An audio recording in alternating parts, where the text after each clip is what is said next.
வணக்கம் நேர்களே, மற்றும் ஒரு சிறப்பு நேர்காணலூடாக உங்கள் அனைவரையும் சந்திப்பதில் மகிழ்ச்சி. வாழ்க்கையில் 1000 தடைகளப்பா, அந்த தடைக்கல்லும் உனக்கு ஒரு படிக்கல்லப்பா என்கின்ற பாடல் சுமார் 1999ஆம் ஆண்டு வெளியாகிய படையப்பா திரைப்படத்தில் இடம்பெற்ற பாடல். இன்று வரை அந்த பாடலை கேட்டால் எல்லோருக்குமே புல்லரிக்கும், அதே போன்று ஒரு உற்சாகம் பிறக்கும். அந்த பாடலின் குரலுக்கு சொந்தக்காரர். அது மாத்திரமல்ல, இசைக்கு 2 பலங்கள் இருக்கிறது. ஒன்று விரல், இன்னும் ஒன்று குரல். அந்த இரண்டும் ஒருவரிடம் இருந்தால் அது எப்படி இருக்கும்? இன்னும் அது சிறப்பாக இருக்கும். அப்படியான ஒரு சிறப்பு பிரதிநிதியைத்தான் இன்றைய சிறப்பு நேர்காணலூடாக நாங்கள் சந்திக்கப் போகின்றோம். அவர் வேறு யாரும் அல்ல, பாலக்காட்டு ஸ்ரீராம் அவர்கள். வணக்கம். வணக்கம். வணக்கம். உங்களை சந்திப்பதில் மகிழ்ச்சி. எப்படி இருக்கிறீங்க? ரொம்ப நல்லா இருக்கேன். யாழ்ப்பாணத்துக்கு நேற்றுக்கு தான் வந்தேன். உங்களுடைய இசை பயணம், பாலக்காடு என்கின்ற ஒரு இடம் உங்களுடைய இடமாக நாங்கள் அடையாளப்படுத்துகிறோம். ஸ்ரீராம் என்று சொன்னாலே முதலில் இந்த பெயரை அடையாளப்படுத்தித்தான் உங்களுடைய பெயர் இருக்கிறது. அந்த ஊரை பற்றி தெரிந்து கொள்வோம் என்ற ஒரு ஆர்வமாக இருக்கிறது. எப்படி உங்களுடைய இசை பயணம் ஆரம்பித்தது என்று தெரிந்து கொள்ள. நம்ம இது மாதிரி ஒரு ஊர் தான் பாலக்காட்டில், காவச்சேரின்னு ஒரு இடம். ரொம்ப அழகாக இருக்கும், வடிவாக இருக்கும். நம்ம இப்போ இங்கே நல்லூர்லாம் கோவில்லாம் பார்க்குற மாதிரி அப்படி ஒரு செழிப்பாக இருக்கும். ஆமாம், யாழ்ப்பாணம் தான் அப்படியே சொல்லலாம். அங்கேருந்து தான் என்னோடய வாழ்க்கை பயணம் ஆரம்பம். அங்கே வந்து சுந்தரேஸ்வர பாகவதர் அவர்கிட்ட தான் கற்றுட்டேன் நான் சங்கீதம்.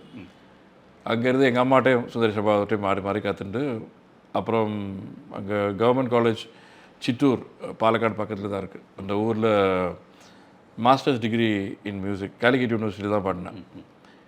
அதில் வந்து எம்ஏ வந்து ரேங்கோடு பாஸ் பண்ணேன்.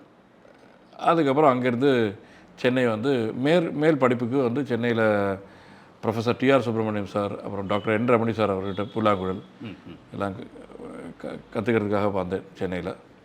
அங்கே சினிமா துறையில் இன்ட்ரடியூஸ் ஆகி அப்படி தான் இப்போ ஓடிட்டுருக்கு. ஆரம்பத்தில் நீங்கள் ஒரு வாத்திய கலைஞராகத்தான் இந்த இசைத்துறைக்குள் நுழைந்ததாக நாங்கள் அறிகின்றோம். நுழையிறதுக்கு ரொம்ப ஈஸியஸ்ட் வே. குறிப்பாக 2 நீங்கள் ஒரு பாடகர், கர்நாடக பாடகராக இருக்கிறீர்கள். அதே போல் புல்லாங்குழல் மீதும் உங்களுக்கு அதிகமான ஆர்வம் இருக்குது. நிறைய கச்சேரிகளிலே புல்லாங்குழல் வாசித்திருக்கிறீர்கள்.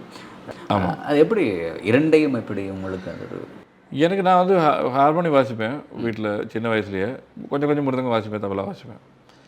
ஸோ அம்மா வந்து ஏதோ ஒரு சும்மா ஏதோ டாய் வச்சு விளையாடாத, இது மாதிரி ஏதாவது இசைக்கருவி வச்சு ஏதாவது வாசிக்கிறதுக்கு ட்ரை பண்ண அப்படின்னு ஒரு ஸ்டீல் ஃப்ளூட் வாங்கி கொடுத்துருந்தாங்க. அதில் தான் நான் ஒரே பையன் தான், வீட்டில் வேறு யாரும் கிடையாது. ரொம்ப லோன்லியாக இருக்கும். அப்போ இவங்க ஆஃபீஸுக்கு போனால் வேறு யாரும் இருக்க மாட்டாங்க. ஸோ அதில் வந்து இளையராஜா சாரோட பாட்டெல்லாம் வாசிக்க ஆரம்பித்தேன் கொஞ்சம் கொஞ்சம். அப்படி தான் அந்த புல்லாங்குழலில் ஒரு இன்ட்ரெஸ்ட் வந்தது. அதுக்கப்புறம் அங்கே ஒரு சான்ஸ்கிரிட் மாஸ்டர் ஒருத்தர் இருந்தார், ஃப்ரான்சிஸ் அப்படின்ட்டு. அவர் சொன்ன, நீ எதுக்குடா இந்த மாதிரி ஸ்டீல் ஃப்ளூட்லலாம் வாசிக்கிறேன், நான் அவனுக்கு ஒரிஜினல் புல்லாங்குழலை நான் அவனுக்கு தரேன் அப்படின்னு சொல்லி அவர் ஒரு புல்லாங்குழல் கிஃப்ட் பண்ணார். அதில் தான் நான் வந்து பாடலாம் வாசிக்க ஆரம்பித்தேன். ஸோ ஆட்டோமேட்டிக்காக நம்ம அந்த கர்நாடிக் மியூசிக்கில் நம்ம படிச்சிருக்கிற லெசன்ஸு அதெல்லாமே இந்த ஃப்ளூட்டில் கொஞ்சம் கொஞ்சமாக வாசிக்கிறதுக்கு முடிஞ்சுது. அப்படி பயிற்சி பண்ணது தான். ஒரு முன்னோடி இருப்பார்கள். எங்களுடைய ஒரு துறையை தெரிவு செய்யும் போது எங்களுக்கான ஒரு முன்னோடி அந்த துறையில் இருப்பார்கள். இசையிலேயே பல முன்னோடிகள் எங்களுடைய தமிழ்நாட்டை பொறுத்தவரையிலே நாங்கள் பார்க்கக்கூடியது. உங்களுடைய முன்னோடி என்றால் யாரை சொல்வீர்கள்? எனக்கு அப்படி பார்த்தாச்சுனாக்கா நிறைய என்னோட பாகவதாஸ் அண்ட் என்னோட சீனியர்ஸ் அப்படி சொல்கிறேன். என்னோட நல்ல ஃப்ரெண்ட்ஸு இசையில் வந்து ஒரு இசை ஃப்ரெண்ட்ஷிப்பு அப்படின்னு சொல்கிறது ரொம்ப முக்கியம். அப்படி கிடைச்ச ஒரு ஃப்ரெண்டு தான் வந்து இன்றைக்கி எனக்கு துணைவியாக இருக்காங்க, டாக்டர் பேபி ஸ்ரீராம். அந்த ஒரு ஃப்ரெண்ட்ஷிப் வந்து எப்படி இன்றைக்கும் அந்த ஃப்ரெண்ட்ஷிப் கீப் பண்ணுறது எப்படின்னாக்கா, அந்த மியூசிக் கற்றுக்கிறதுக்கு இன்றைக்கும் நான் என் ஒய்ஃப்ட்ட மியூசிக் கற்றுட்டுருக்கேன். நிறைய பாடங்கள் கற்றுக்கிறேன். இன்ஃபேக்ட் அவங்க எழுதின ஒரு பாடல், ஒரு கீர்த்தனம் இன்றைக்கி யாழ்ப்பாணத்தில் நிறைய நாதஸ்வர வித்வான்கள் வாசிச்சுட்டு இருக்காங்க. அருள் புரிய வேணுமையா அப்படின்னு ஒரு கீர்த்தனம் அவங்க இயக்கியிருக்காங்க. அது எல்லாருமே வாசிக்கிறாங்க, கோமலாங்கின்ற ராகத்தில், ரொம்ப ரேர் ராகம். ஸோ அவங்களும் ஒரு வாக்கியகாரி, அவங்களும் மியூசிக் ஃபுல் டைமாக எடுத்துகிட்டு. ஸோ அந்த மாதிரி நிறைய ஃப்ரெண்ட்ஸ் தான் வந்து எனக்கு ஒரு என்னுடைய இன்ஸ்பிரேஷன். ஆரம்பத்தில் நான் குறிப்பிட்டது போல் வாழ்க்கையில் 1000 படையப்பா பாட்டு வந்து இன்று வரை அந்த பாட்டிலே ஒரு துடிதுடிப்பு, உற்சாகம். அதை கேட்டுக்கொண்டாலே அப்படியே தொடர்ந்து கேட்டுக்கொண்டே இருக்கணும் போல இருக்குது. எப்படி உங்களுடைய சினிமா துறை மீதான ஈடுபாடு எப்படி ஏற்பட்டது? அண்மையிலே பார்க்கும்போது ஏஆர் ரஹ்மானை பற்றியும் நீங்கள் சில விடயங்களை தெரிவித்திருக்கிறீர்கள். எப்படி அது ஏஆர் ரஹ்மான் இசையமைத்த பாடல் படையப்பா திரைப்படம்? ரஹ்மான் சார் கூட உண்டான ஒர்க் பண்ணியிருக்கிற விஷயம் எல்லாம் நான் ஆல்ரெடி சொல்லியிருக்கேன் இன்டர்வியூவில். அவர் எப்படின்னாக்கா சாதாரணமாக ஒரு மியூசிக் டைரக்டர் கூப்பிட்டு ஒரு நொட்டேஷன் கொடுத்து இதுதான் பாட்டு அப்படின்னு இல்லாமல் அந்த பாட்டோட பேசிக்லேருந்தே அந்த அந்த சிங்கரை வந்து அதுக்குள்ளே கொண்டு வந்து அந்த சிங்கர் ஏதாவது கான்ட்ரிபியூட் பண்ணுறதானா அதையும் வாங்கி அந்த மாதிரி ஒரு ஸ்டைல் ஆஃப் கம்போசிங் அவரோடது. அது கொஞ்சம் ரொம்ப ஒரு ஃப்ரீ ஸ்டைலாக இருக்கும். அப்போ வந்து நம்ம வந்து இப்போ உதாரணத்துக்கு இப்போ வெற்றி கொடி கட்டுன்ற பாடல் வந்து எங்கேருந்து ஆரம்பிச்சதுன்னாக்கா அது வந்து திருப்புகழ் சந்தம் இருக்குது இல்லையா, அருணகிரிநாதரது, அதை வச்சு ஆரம்பிக்கலாமே அப்படின்னு ஒரு புத்தை திருவத்தி திருநகத்திக்க அந்த மாதிரி ஆரம்பித்து அதில் வந்து அது பார்த்தாச்சுன்னா ஒரு மாதிரி ரொம்ப காம்ப்ளிகேட்டடான ஒரு தாளம் அது. ஸோ இது ரஜினி சார் படத்துக்கு வரப்போகிற பாட்டான்றதுலாம் எனக்கு தெரியாது. அப்போ எங்களுக்கு இதை கொஞ்சம் கூட சிம்பிளிஃபை பண்ணலாமே அப்படின்னு சொல்லி தத்தி தர தத்தும் தர தர தத்தி தர தத்தும் தர தர தத்தி தர தத்தும் தர தர தா அப்படி தான் வந்து இதோட ஸ்டார்டிங். ஸோ அப்படி தான் அவரோட கம்போசிங் எல்லாமே இருக்கும். அதாவது ஒரு ஸ்லோவாக ஆரம்பித்து அந்த ஒரு குரூவியாக கம்போஸ் பண்ணி அப்புறம் அதுக்கு லிரிக்ஸ் எல்லாம் போட்டு இது பண்ணுவாங்க. ஸோ அதில் என்ன ஆகுதுனாக்கா நமக்கு இருக்கிற எக்ஸ்பீரியன்ஸு நம்ம கொஞ்சம் கான்ட்ரிபியூட் பண்ணலாம் அதில். அண்டு அவர் எனக்கு தெரிஞ்சு அவர் கோவிச்சே பார்த்ததில்லை இது வரைக்கும். ரொம்ப சந்தோஷமாக தான் இருப்பார் இப்போ. ஸோ நமக்கும் அதை பார்க்குறத ஒரு என்ன சொல்லுவோம், ஒரு ஒளியாக இருக்கும். என்ன நம்ம இந்த பாட்டில் ஏதாவது புதுசாக நம்ம கொடுக்கலாமே அப்படின்னு. உதாரணத்துக்கு பார்த்தாலே பரவசம் படத்தில் ஒரு பாட்டு இது மாதிரி பாலச்சந்திர சாரோட தயாரிப்பில் இது வரைக்கும் கேட்காத மாதிரி ஒரு ஜதி அமைப்பு வேணும் அப்படின்னாங்க. அப்போது ரஹ்மான் சார், சிவமணி சார், நான். இப்போ சிவமணி என்ன சொன்னார், ஏதாவது ஒரு வேறு மாதிரி ஒரு ஜதி எடுத்து விடு ஸ்ரீராம் அப்படின்னாரு. அப்போ நான் என்ன தான் பண்ணாலும் ஐதர் பரதநாட்டிய ஜதியாக இருக்குது இல்லாட்டி மோகினி ஆட்ட ஜதியாக இருக்குது.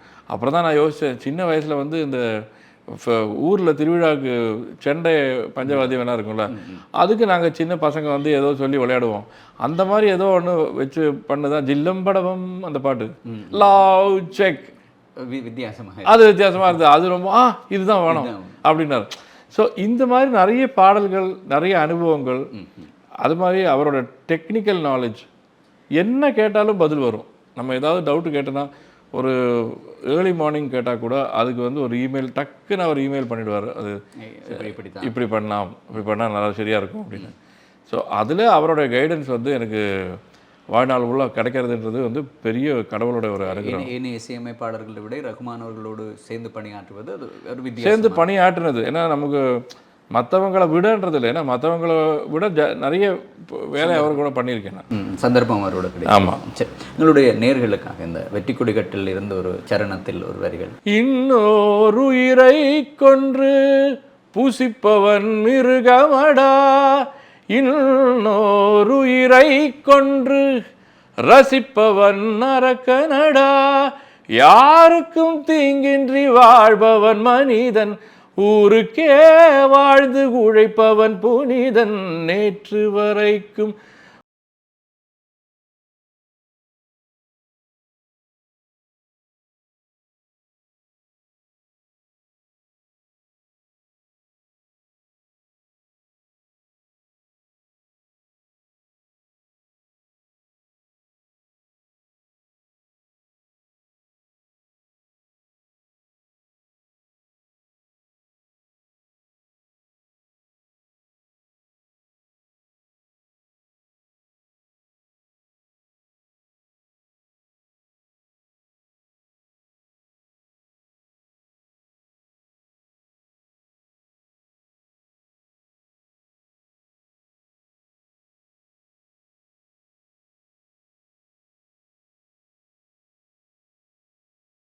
இருக்கும்போது அதுக்கு கிடைத்த பாராட்டுகளில் வெகுமதியான பாராட்டுன்னு சொல்லி நீங்கள் இப்போதும் ஞாபகம் வைத்திருப்பது எது? இப்போது நீங்கள் என்ன பாட சொல்கிறீங்களா, அதுதான் வெகுமதி.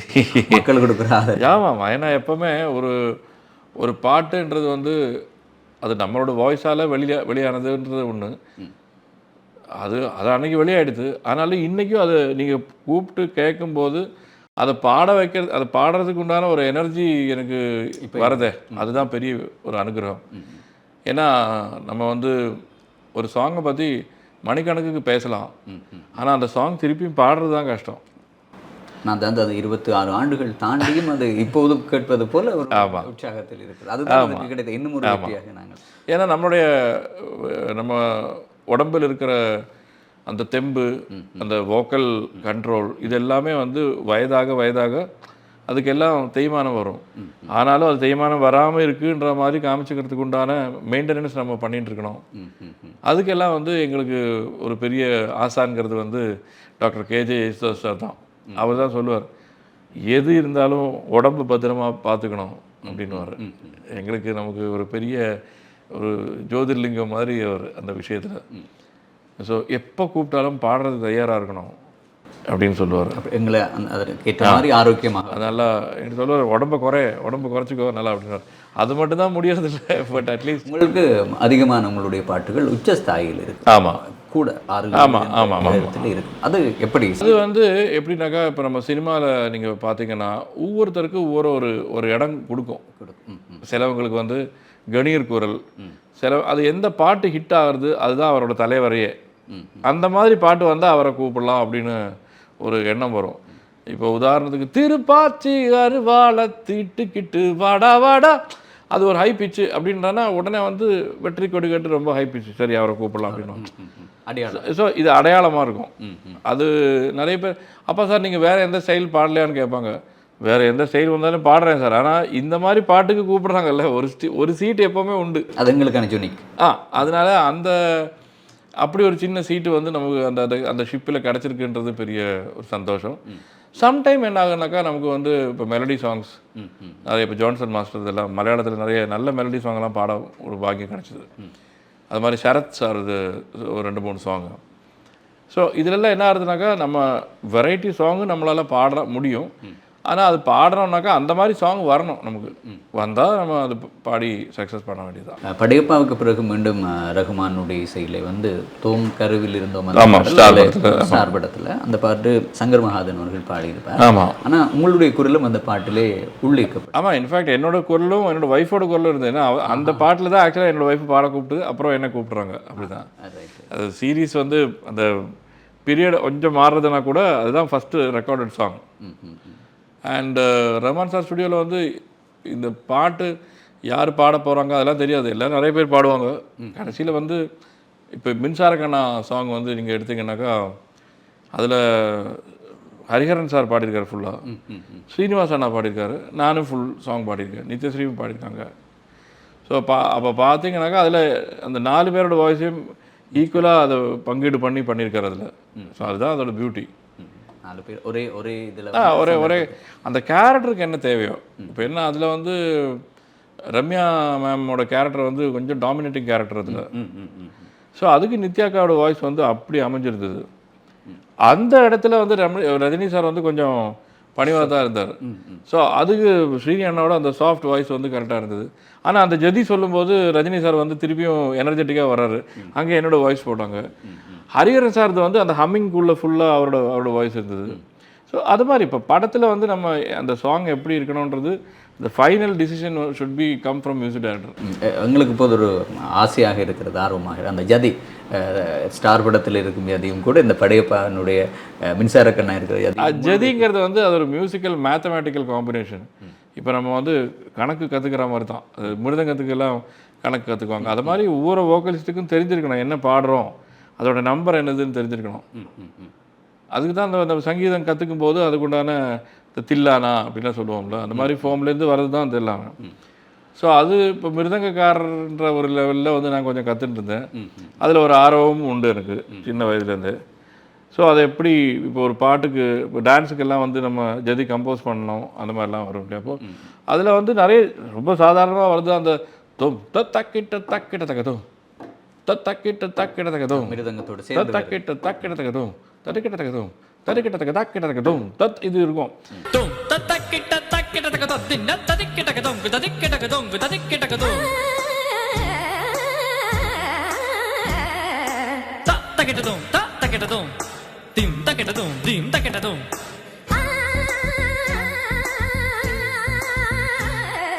தும் தக்கிட்ட தக்கிட்ட தக்கிட்ட தக்கிட்ட தக்கிட்ட தக்கிட்ட தக்கிட்ட தும் தக்கிட்ட தும் தக்கிட்ட தும் தகதி இதையே வந்து என்ன பண்ணேன், ஸ்டார்ட் பண்ணுற அந்த டைமிங்லேயே வந்து தரிங்கி கிடக்குதும் அப்படின்னு போட்டேன். அது வந்து அவருக்கு ரொம்ப பிடிச்சி போச்சு. சரி, இதோட கண்டினியூ பண்ணி சின்ன சின்னதாக கொண்டு வரலாம் அப்படின்னு சின்ன இன்ஃபேக்ட் அதில் வந்து சேர்ந்து மிருதங்கம் வாசிச்சது வந்து டிஎஸ் ஸ்ரீனிவாசன் தான். Is also very prominent mridangam artist in Rahman sir's school. So அந்த டைமில் நானும் அவரும் சேர்ந்து தான் அது பண்ணோம். அதில் நித்யாக்கா வந்து ஆஃப்கோர்ஸ் அவங்க அந்த பியூட்டிஃபுல்லாக அந்த ஹம்மிங் எல்லாம் பாடியிருப்பாங்க அந்த ஜதிக்கு நடுவில். ஸோ அதில் ஒரு கணக்கு இருக்குது. அதில் அந்த தக்கிட்டத்தும் அதெல்லாம் வந்து அந்த 1 2 3 அந்த 1 2 3யோட டபுள், அந்த 1 2 3யோட ட்ரிப்ளெட், அந்த மாதிரி அப்படி உங்களுடைய பயணம் அமைந்து கொண்டிருக்கு. ஆனால் அதிகமான பாடல்களுக்கான சந்தர்ப்பத்தை நாங்கள் பார்ப்பது குறைவாக இருக்கிறது. இப்போ திருப்பாச்சி அருவாள அப்படி சில பாடல்கள், அதே வரிசையில் இருக்கின்ற இன்னும் பல பாடல்களை நாங்கள் பார்க்கிறோம். தொடர்ச்சியாக ஸ்ரீராம் அவர்களுடைய பாடல்களை கேட்பது குறைவாக இருக்குது. அதற்கான காரணம் இல்லை, நம்ம இப்போ சினிமா பாட்டு மட்டுமா கான்சன்ட்ரேட் பண்ணுறது, ஒரு சினிமா பாட்டு சிங்கர் அப்படின்ற ஒரு பேனரில் மட்டும் இருக்கிறதானா நம்ம வந்து அதை கான்சன்ட்ரேட் பண்ணி அதிகமாக பாடி தான் ஆகணுன்ற நிலைமை வரும். எனக்கு அப்படி இல்லை. எனக்கு என்னன்னாக்கா இப்போ ஒரு செஷன் ஆர்டிஸ்ட்ன்ற போது நிறைய ஃப்ளூட் வாசிக்கிறதுக்கு போனோம். அப்புறம் சொந்தமாக ஒரு ஸ்டுடியோ இருக்குது எனக்கு, ஸ்வரார்ணவம் அப்படின்னு. அதில் கூட நான் மியூசிக் நிறைய பண்ணிட்டுருக்கேன், டான்ஸ் ட்ராமாலாம். அண்ட் நீங்கள் பார்த்தீங்கன்னாக்கா சினிமா பாட்டை பொறுத்தவரையிலும் சினிமாவுக்கு என்ன தேவையோ அதுதான் அவங்க கேட்பாங்க. ஒரு கேரக்டருக்கு என்ன தேவை அந்த படத்துக்கு. இப்போ சமீபத்தில் ராஜா சார் வந்து ஏதோ ஒரு பேட்டியில் சொன்ன மாதிரி, இந்த மாதிரி பாடல் போட்டால் விஜய்க்கு போட்டால் எடுத்துக்குவாங்களா, அஜித்துக்கு போட்டால் எடுத்துக்குவாங்களா அப்படின்னு. நான் பாடறியே படிப்பறியே பள்ளிக்கூடம் தான் அறியே, என்ன அற்புதமான பாட்டு. அது வந்து நேஷ்னல் அவார்டு வந்தது. ஸோ இது வந்து யாருக்கு போட முடியும், அந்த மாதிரி சிச்சுவேஷன் கொடுக்குற ஆளுக்கு தான் போட முடியும். அதுதான் அந்த சினிமாவோட கரெக்டான டயலாகு. ஒரு மியூசிக் டைரக்டருக்கு வந்து அந்த படத்துக்கு என்ன தேவைப்படுறதோ அந்த மாதிரி பாட்டு வந்தால் அதை ஆளை கூப்பிட்டு பாட வைக்கலான்னு. அது மட்டும் இல்லை, இன்றைக்கி வந்து ஹீரோஸே நிறைய பேர் வந்து அவங்களே பாடுறதுக்கு ரெடியாக இருக்காங்க. ஸோ அது வந்து அது இன்னும் ஒரு கொஞ்சம் கூட ஒரு ஹையர் அண்ட் பேச்சு அது. ஸோ ஹீரோவே வந்து மியூசிக் டைரக்டர் இந்த பாட்டு நானே பாடிடுறேன் அப்படின்வாங்க. இப்போ இன்றைக்கி நவீன தொழில்நுட்பம் டெக்னாலஜி வச்சு இறந்து போனவங்களோட வாய்ஸ் கூட பாட வைக்கிறதுக்கு முடியுது. அப்படி இருக்கும்போது இந்த சவால்களை எப்படி நாங்கள் கையாள, இனி வருகின்ற பாடல்களாக இருக்கலாம், இசைக்கலைஞர்களாக இருக்கலாம், இப்போது தொழில்நுட்பத்தினுடைய வளர்ச்சி நீங்கள் சொன்னது போல எல்லாமே வந்து கணினிமயப்படுத்தி இருக்கிறார்கள். இல்லாதவர்களுடைய குரலை கூட கொண்டு வர்ற அளவுக்கு இந்த தொழில்நுட்பம் வளர்ந்திருக்கிறது. இவ்வாறு சூழ்நிலைகளை நாங்கள் ஆரம்பத்திலே பார்க்கும்போது ஒரு பாடகர்னா இது ஒரு அடையாளம், அவருடைய குரலுக்கு அவ்வாறு அடிமையாகி விடுவோம். ஆனால் இப்போது புதிய புதிய பாடல்கள் அதிகமாக 2-3 பாடல்களை பாடிவிட்டு அதற்கு பிறகு அவர்களை நாங்கள் பார்க்க முடியாது. இந்த சவாலை எப்படி நாங்கள் இந்த சமூகத்திலே கையாடணும்? எனக்கு தெரிஞ்சு ஸ்ட்ரிக்ட் டு த பேசிக்ஸ். அதாவது இப்போ ஒரு பாடகராக வரதுக்கு முன்னாடி அவர் என்ன பேசிக்ஸாக கற்றுட்டு இருந்தாரோ, சங்கீதம் கற்றுக்கணும். சங்கீதம் கற்றுட்டு பாட்டு, சினிமா பாட்டு கிடைச்ச உடனே சங்கீதத்தை விட முடியாது. இப்போ நான் இங்கே வந்திருக்கிறது வந்து சினிமா பாட்டு பாடுறதுக்கே இல்லை, சங்கீத கச்சேரி பண்ணுறது தான் வந்திருக்கேன். சங்கீத கச்சேரி பண்ணுறதுங்கிறது ஒரு ரியல் சேலஞ்ச். இப்போ இந்த படையப்பா பாட்டெலாம் பாடியிருக்கேன், ஓகே. அதுக்குன்னு 3 மணி நேரம் கச்சேரி பண்ணோம்னாக்கா அதுக்குண்டான ஸ்டஃப் இருக்கணும் எனக்கு, இல்லையா? நிச்சயம். அங்கே வந்து நீங்கள் வந்து ஆட்டோ டியூன் பயன்படுத்த முடியாது, அங்கே வந்து நீங்கள் வந்து காப்பி பேஸ்ட் பண்ண முடியாது, அங்கே ஹை பிச்சுக்கு வந்து கம்ப்யூட்டரில் திருக்க முடியாது. ஸ்டேஜில் பாடி தான் ஆகணும். அந்த ஸ்டேஜில் பாடணுன்றது அந்த ஹெல்த் இருக்கணும், வோக்கல் ஹெல்த் இருக்கணும். அந்த மிருதங்கிஸ்ட்டுக்கு வந்து வாசிக்கிற கூடின மாதிரி அந்த பாட்டு அது அவங்களுக்கு அந்த பங்கீடு பண்ணி, அந்த வயலினிஸ்ட்டுக்கு சப்போர்ட் பண்ணி ஸ்டேஜில் கொண்டு போய் அந்த 3 ஹவர்ஸ் அந்த ஆடியன்ஸ் அங்கே உட்கார வைக்கணும். அந்த ஒரு ரெஸ்பான்சிபிலிட்டி இருக்குது.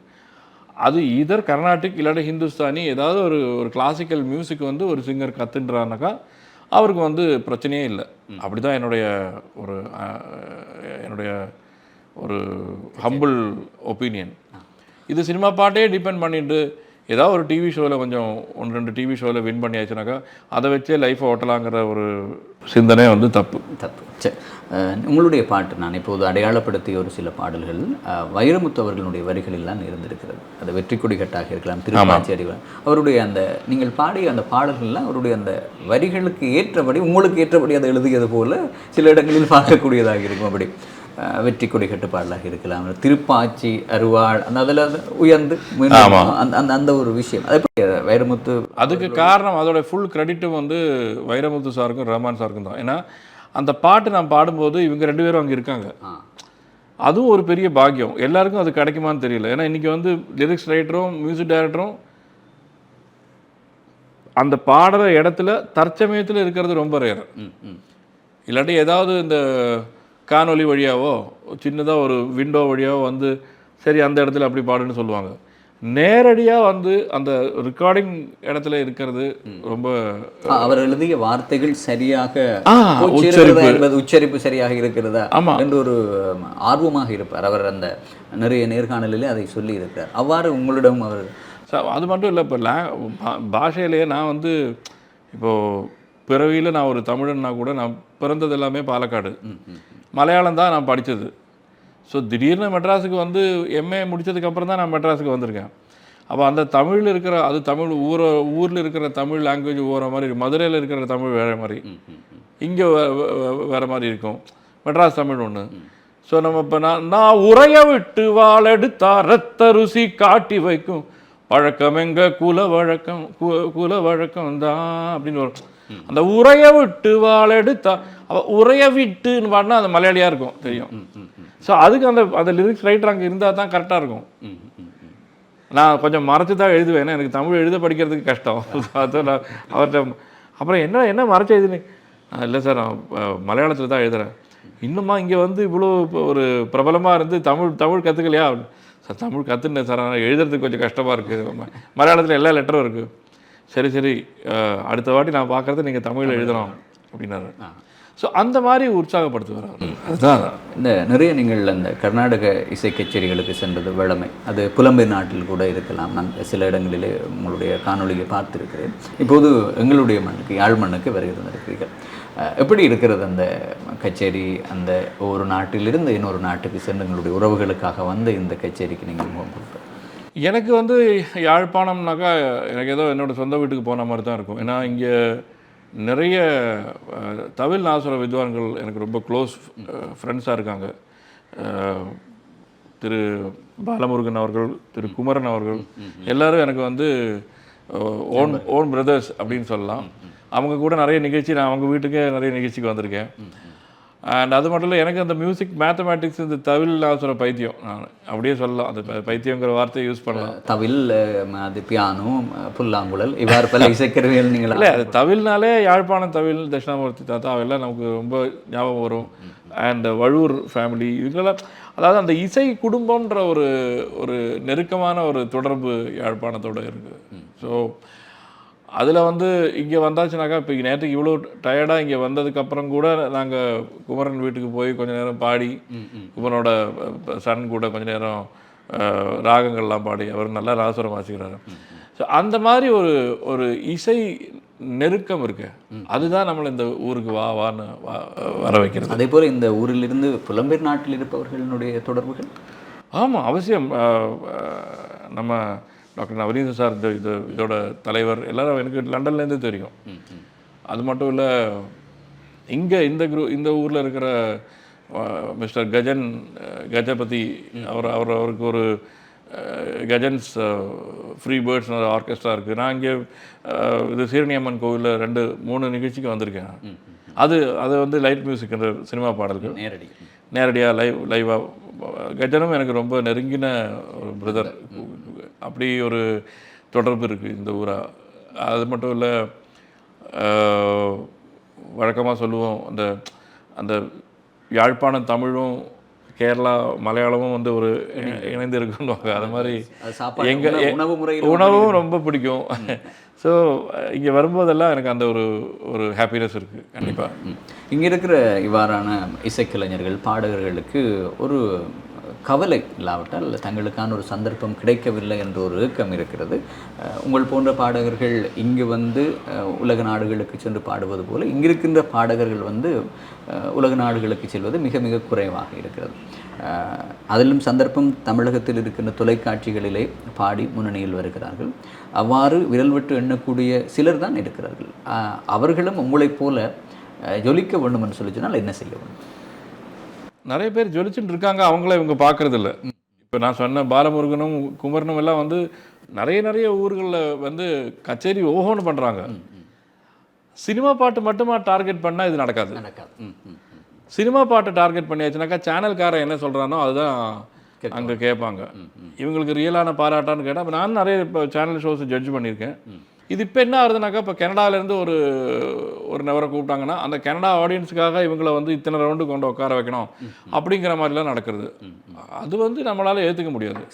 அங்கே ஸ்கிரிப்டட் அதுதான்.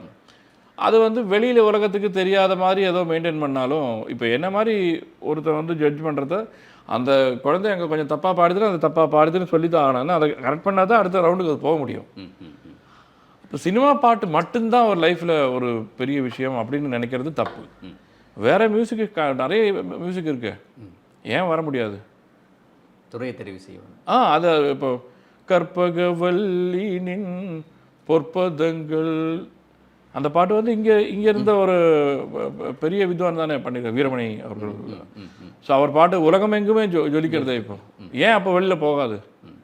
ஸோ உங்களுக்குள்ளே இருக்கிற திறமையை வெளியில் கொண்டு வரணும்னாக்கா சினிமா பாட்டு மட்டும் கிடையாது, வேறையும் ஃபியூவல் இருக்குது. அந்த வழியை தேடி நாங்கள் அந்த வழி என்னதுன்றதை தேடி கரெக்டாக போனால் கண்டிப்பாக வெற்றி பெறலாம். மலையாளம் கூடுதலாக நீங்கள் சின்ன வயதிலிருந்து அங்கே இருந்ததாக சொல்கிறீர்கள். இப்போது ஐயப்ப பக்தர்களுடைய காலம் நிறைவுக்கு வந்து மலையாளத்தில் உங்களுடைய குரலில் ஒரு ஐயப்பன் பாடல் ஒன்று கேட்க வேண்டும் போது மலையாளத்தில் இப்போது இந்த வருஷம் பாடினது தான் வந்து படிபதினெட்டும் கயறி வருந்தேன் சுவாமியே ஐயப்போ அப்படின்னு ஒரு பாட்டு யூடியூப்லேயே வந்திருக்கு, அது ஷேர் பண்ணியிருக்கேன். அண்ட் எனக்கு ரொம்ப பிடித்த பாடல்கள் வந்து நிறைய பாடல்கள் இருக்குது. கானனவாசா கலியுக வரதா கால் தளிரின கை தொழுந்தேன் நின் கேசாதி பாதம் தொழுந்தேன், தாசனா பாடின பாட்டு. அப்புறம் வந்து இவரோட ഗംഗയാറു പിറക്കുന്നു ഹിമവന്മലയിൽ പമ്പയാറു പിറക്കുന്നു ശബരിമലയിൽ പൊന്മല നമ്മുടെ പുണ്യമല പമ്പ നമ്മുടെ പുണ്യനദി. ரொம்ப அழகான பாடல்கள். தாசாராகட்டும், இப்போ நம்மளை விட்டு சமீபத்தில் விட்டு பிரிஞ்சு போன ஜெயச்சந்திரன் சார் எவ்வளோ பாட்டு பாடியிருக்காரு. கலாரசனா முன்பணி லண்டன் அமைப்பினர் ஏற்பாடு செய்த இந்த இசை விழாவிற்காக வருகை தந்திருந்த பாலக்காடு ஸ்ரீராம் அவர்களுக்கு இந்த சூழ்நிலையிலும் எங்களுடைய நேரத்தை ஒதுக்கி தந்தமைக்கு உங்களுக்கு மனமார்ந்த நன்றிகள். நன்றி, ரொம்ப நன்றி. அவருக்கு பிடித்த ஒரு பாடலோடு நாங்கள் இந்த நேர்காணலை நிறைவுக்கு கொண்டு வரோம். அவள் கண்களோடு 200 ஆண்டு, மூக்கின் அழகோடு 300 ஆண்டு, அவள் அழகின் கதகதப்பில் ஆண்டு 500 வாழ வேண்டும். தையா தையா தக்க தைய தைய தையா தையா தக்க தைய தைய தையா தையா தக்க தைய தைய தையா தையா தக்க தைய தைய தையா தையா. வணக்கம்.